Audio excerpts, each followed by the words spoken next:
Let's go from this to this.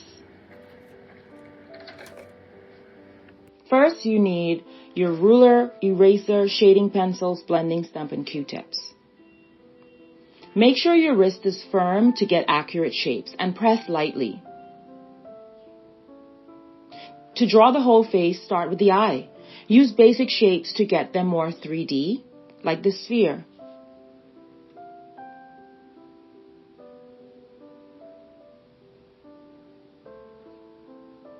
Measurements are important to make features more symmetrical. And so the eye is 1.5 inches, and you want to go ahead and do that across the whole face, 5 eyes wide.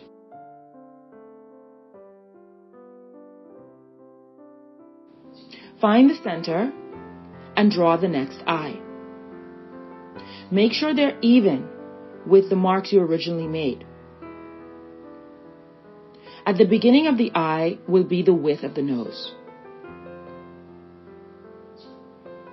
And the height of the nose is roughly about an eye length. And again, you'll use a spherical shape and 2 ovals. Here's a closer look. A circle, oval number 1, and oval number 2. At the base of those ovals, you want to put a curve to represent the nostrils, keeping it within that box. At the top is where the nose bridge will go. Notice that it goes above the eye. To add the eyebrows, you want to do that one line at a time. And at the end of the eyeball is where the arch occurs.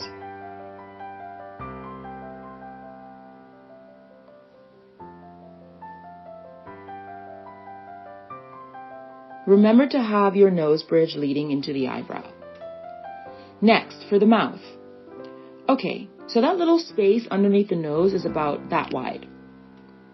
So you want to make a little mark, and you'll put the curvature of the top part of the mouth. So this is going to show you how to get the width of the mouth.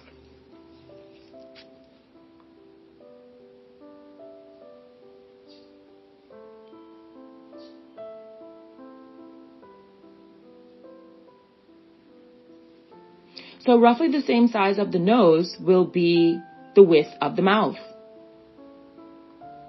So now you have a space. You have a space to put your mouth. You center it up, you divide it, where the top part is a little smaller, and then you can go ahead and start using spheres to flesh it out.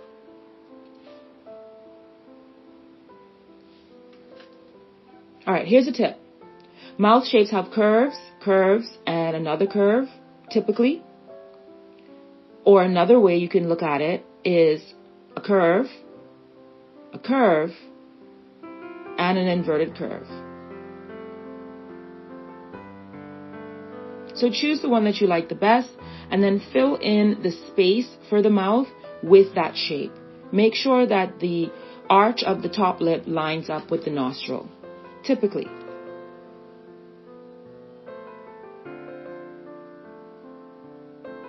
So that top lip tapers down into the end. And then it comes out slowly and then opens up into the bottom lip. Make sure it's even on both sides. Now for the chin. The chin is roughly the same height as the nose. And again, you're going to use spheres to get that shape. Now it's time to shape the face. Build up the face with spheres. You can use lots of curved lines to indicate muscles and cheeks and eye sockets. And this will all help the face to have more volume.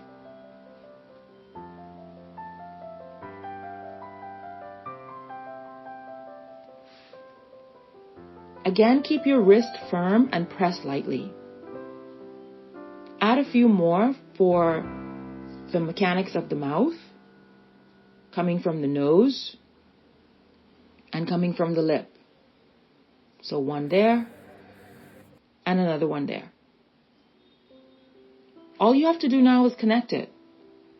So you make a curved line, very light, keeping your wrist firm, and you're just going to connect it. If you've gotten value from this video, please subscribe. The neck lines up to the eyes. There's a bit of a dip for the neck and a curved part for the base of the neck. So almost like a cylinder. So if you know how to draw basic shapes like cylinders and spheres, you can use those to help you get more realistic shapes with your portraits. Add a bit of shading because that area is going to be light dark. Okay, did you know that the ears line up to the nostril and the eye? Yeah, it's that big. Just that little space is about how wide you want to make a few ovals. And then a curved line to connect both of the ovals. So that's roughly the whole shape of the ear, looking straight ahead. You want to define little features of the ear so it has a more realistic appearance. And you see, I'm just using the same shape of the ovals. Inside, you want to make it a little curved.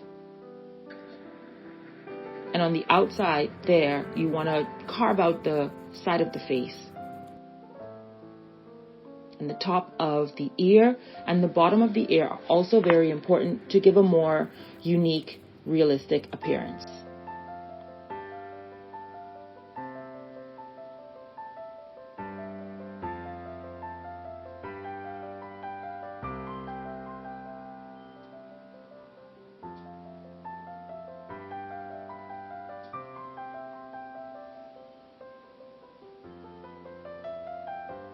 Go ahead and make the inside of the ear a little bit darker, and to add shades overall, please use the side of your pencil in a circular motion. This is going to prevent those lines from flattening out your shading. Remember, the value scale has lots of different tones, so you want to use as much of them as possible. When adding details like lashes, you have to remember that they go in different directions. So as it comes in the front, they're going to be shaped more triangular, and then towards the end, they're going to curve outward. Add a bit of shading to represent the shadow from the eyelashes and to make that area more rounded.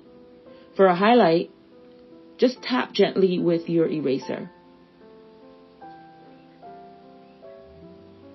Okay, blending stumps and Q-tips. So these are really great tools that you can use. They come in different sizes. And again, you want to use them in circular motions and almost like you're drawing with them. But they're going to smooth out the shading that you did earlier. You don't have to do this all over if that's not your preference. You can maybe highlight certain areas that you want to have smooth. I find that the blending stumps really speed up the process. But if you don't have one and you have a Q-tip, they can be just as good. And if you don't have a Q-tip, you could use your fingers. Just remember to go in the same direction as the lines that you use. So it's almost as if you're redrawing it, but you're blending it out with your tools.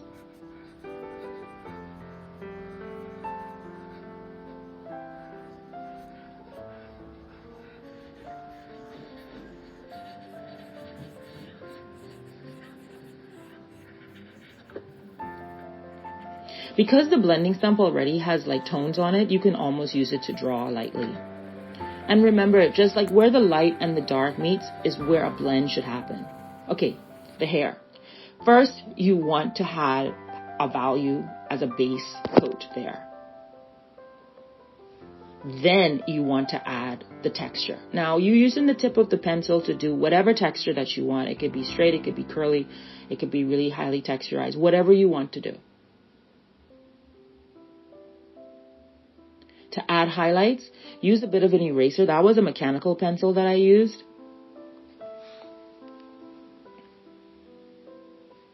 And then I'm just like, using the highlights of the hair. I don't have to shade in the base for those because that will be the bright spot of the hair. Okay, so let's blend from dark to light and then just repeat it on the other side, but very softly. So if you need to re-watch the video, please go ahead. Don't forget to like and subscribe and join me on Teachable for full-length tutorials.